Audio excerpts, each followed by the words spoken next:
Good afternoon friends, welcome to Dev diaries. இன்றைக்கி உங்களுக்கு Chettinad chicken gravy எப்படிங்கிறத செஞ்சு காட்டுறேன். ஸோ அதுக்கு தேவையான பொருட்கள் வந்து பார்த்தீங்கன்னா நல்லெண்ணெய் 50 ml, பட்டை, கிராம்பு, கல்பாசி, அன்னாசிப்பூ இதெல்லாம் கொஞ்சம் நுணுக்கிக்கிட்டேன். பெரிய வெங்காயம் ஒரு பெரிய சைஸில் கட் பண்ணிக்கிட்டேன். பச்சை மிளகா வந்து ஒரு 3 எடுத்துக்கிட்டேன்.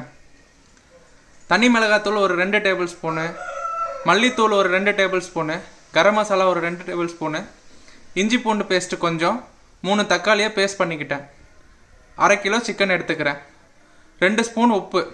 சரி, இப்போ டிஷ் எப்படி செய்கிறதுங்க பார்க்கலாம் வாங்க. கடாய் காஞ்சதும் எண்ணெயை ஆட் பண்ணுறேன்.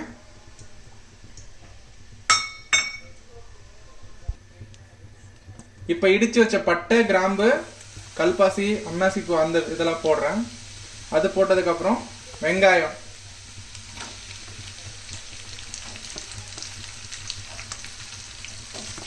பச்சை மிளகாய்.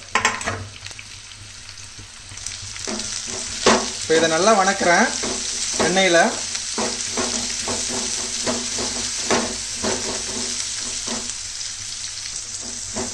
வெங்காயம் நல்லா செந்நிறமாக வர வரைக்கும் வணக்கணுங்க. நல்லா வணக்கிக்கோங்க எண்ணெயில். ஐயோ, வெங்காயம் நல்லா பொன்னிறமாக வணங்கிடுச்சு. இப்போ அடுத்து இஞ்சி பூண்டு பேஸ்ட் ஆட் பண்ணிக்கலாம். இஞ்சி பூண்டு பேஸ்ட் ஆட் பண்ணிட்டேன். அதையும் நல்லா வணக்குங்க வெங்காயத்தோட.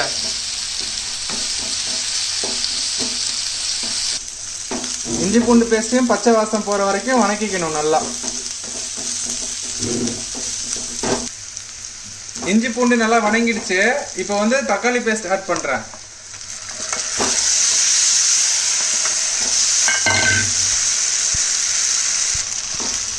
தக்காளியை கட் பண்ணியும் போடலாம். பட் நம்ம ஏன் கிரேவியாக போடுறோம்னா கொஞ்சம் கிரேவி வந்து திக்காக இருக்கும்.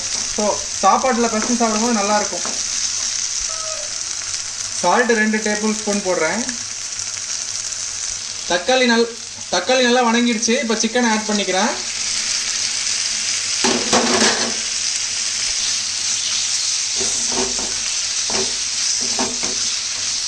நல்லா மசாலாவோட மிக்ஸ் பண்ணுறேன். தக்காளி வணக்கின மசாலாவோட.